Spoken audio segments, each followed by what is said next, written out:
Ce que ressent Judas d'avoir trahi son Seigneur Jésus n'est pas du véritable repentir, mais plutôt du remords, c'est-à-dire la morsure de sa conscience.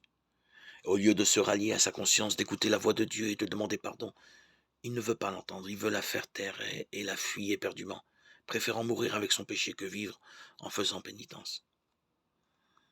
Voilà précisément sa faute, car il n'est pas permis de se tuer à cause d'un péché qu'on a commis, parce que l'on se cause le plus grand préjudice en se privant du temps nécessaire pour faire pénitence.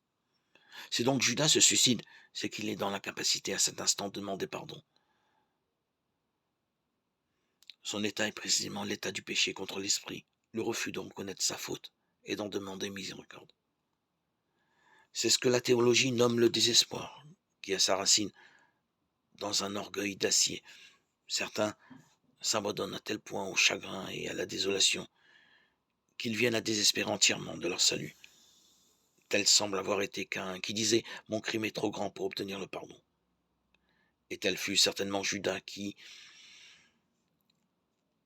devant le repentir de son crime, il a préféré se pendre lui-même et perdant ainsi la vie et son âme tout ensemble.